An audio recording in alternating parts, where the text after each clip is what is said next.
does not project, you see, to speak, or does not confuse the image of God that exists in man with God himself. He says he cannot make any statements about God, but about the image of God as it exists in the human being, you know. And so this whole ego-self relationship is really at the, so to speak, at the basis of Jung's work. That's all it is about, you know. But the self-experience as something inside man, but not the same as the ego, you know. But he doesn't project it. Jung puts the burden squarely on each person. And this psychology of individuation, of making what you are, and what you've inherited of the universe, of making that specific, of making what you've got of the collective in you, making that individual, and carrying it as an individual, and not only standing still in it, but allowing an act of becoming in the midst of your being, to become your own way of moving through life. This is the hardest thing you can ask of human beings.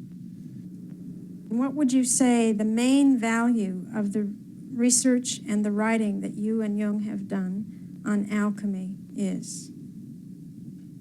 I would say that a civilization needs a myth to live. We know that if missionaries destroy the myth of a primitive people, they destroy them also physically. They begin to drink, they degenerate, they are lost. And no civilization can live only from welfare. It needs a myth to live. All great civilizations, when they were flourishing, had a living myth.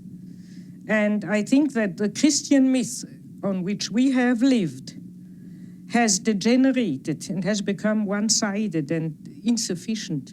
And I think that alchemy is the complete myth.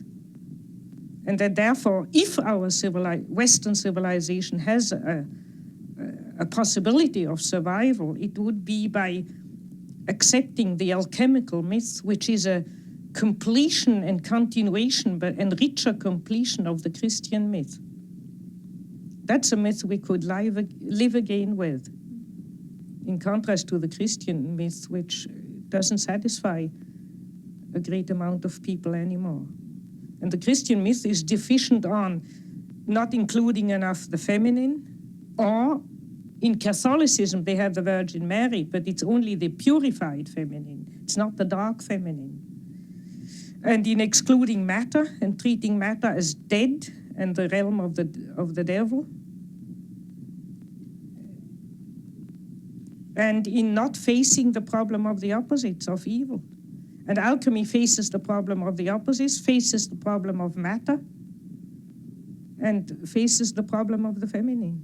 The three things which are lacking in Christianity. And therefore it complements the Christian myth, and could revive it too, that way. For 2,000 years, the Christian religion has told you to repress the evil. And look at the damn thing now. It began to be so visible at the First World War. And that's now a very great many years ago, isn't it? Not sure. And it's on a much grander scale, much larger scale, the possibility. Oh, far. Far. What is it? What did we learn from alchemy? It's finally that in each of us there is a rejected part, the which can become the cornerstone, like it's written in the Bible. And we have to be aware of the stinking side, of the bad-smelling side, of the, as Jung says, about the urine, about the excrement, and all that in our life. And this is the beginning of the way of God. This is the beginning of the transformation. The psychology of individuation has nothing to do with politics at all, because it deals with the ultimate values. But yes, it has shattering political implications. And I think we are not now, we cannot behave as if this journey into the collective unconscious hasn't happened. Because it has happened, we can't plead ignorance anymore. It has happened, and because it's happened, because we are facing a universe within, objective universe within, as great as the universe without, we can never be the same again. We cannot ignore it. And it has enormous political consequences for us. And the kind of society, the kind of politics that will save us will have to be where more important than any other quality in our politicians, we must demand psychological illumination, psychological awareness, because otherwise we get people sparring with their own shadows. Otherwise you get nations, as we had in 1939, like the Germans, projecting their shadows onto the Jews. And then when they were eliminating the Jews, onto the Poles and God knows what not else, you see. And Jung often said to me, he said, the human being who starts by withdrawing his own shadow from his neighbor is doing work of immense, immediate political and social importance.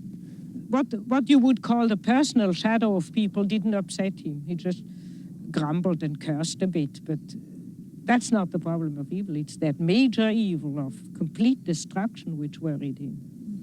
And his real approach to that was the inner work Yes, that he did. the only thing you can do, to confront yourself with it where you are. All the rest, all the benevolent, if benevolent preaching would help, then we would be out of the trouble long ago, because we get a lot of benevolent and reasonable preaching, but it doesn't help. So the only place where you can really put the hand on it and deal with it body to body, the problem of evil, is in yourself. And there you have the hope to change something, but the hope to change the world is a childish illusion. As we've seen, the collectivist pattern taking over all over society, the paradox is you get a form of totalitarianism which is producing collectivism, then you'll get a kind of creation of greater and greater monopolies of commerce, bigger and bigger business, producing a kind of organization man, which is the equivalent of the totalitarian organization man, where this individual thing disappears. And really, this kind of this kind of politics of individuation, which you might call democracy, ceases to exist. And this is the point where we've reached at the moment. And at this point, all that's inferior, which Jung used to call the shadow in man, tends to come to the surface. The world hangs on a thin thread, and that is the psyche of man. Nowadays, we are not threatened by elementary catastrophes. There is no such thing as an H-bomb. That is all man's doing. We are the great danger. The psyche is the great danger. What if something goes wrong with the psyche? You see? And so you see, it is demonstrated to us in our days what the power of the psyche is of man, how important it is to know something about it, but we know nothing about it. Nobody would give credit to the idea that the psychical processes of the ordinary man have any importance whatever. One thinks, oh, he has just what he has in his head. It is all from his surrounding. He's taught such a thing, believes such a thing. And particularly if he's well housed and well fed, then he has no ideas at all. That's the great mistake. Because he is just that as which he is born, and he is not born as tabula rasa, but as a reality. Jung had a vision at the end of his life of a catastrophe. It was a world catastrophe. I don't want to speak much about it. One of his daughters took notes, and after his death gave it. And there's a drawing with a line going down, up and down, and underneath is the last 50 years of humanity. And some remarks about the final catastrophe being ahead. But I have only those notes. Mm-hmm.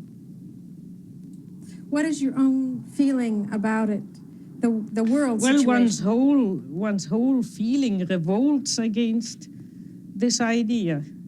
But since I have those notes in a drawer, I don't allow myself to be too optimistic.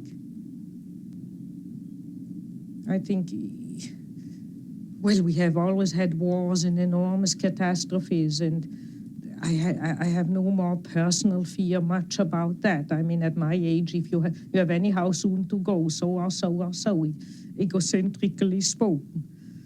But the beauty of all the life, to think that the billions and billions and billions of years of evolution to build up the plants and the animals and the whole beauty of nature, and that man would go out of sheer shadow foolishness and destroy it all.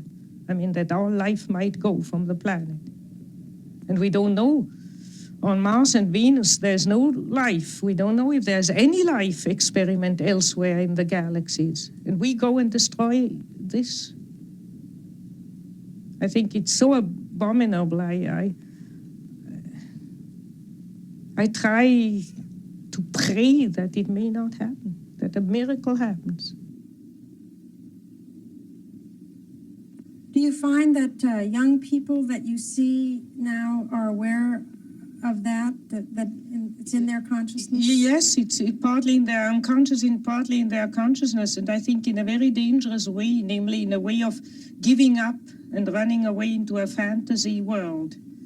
You know, when you study science fiction, you see there's always the fantasy of escaping to some other planet and begin anew again, which means give up the battle on this earth.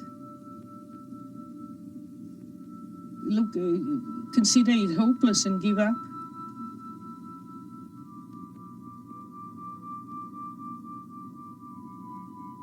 I think one shouldn't give up. Because if you think of answer to Job, if man would wrestle with God, if man would tell God that he shouldn't do it,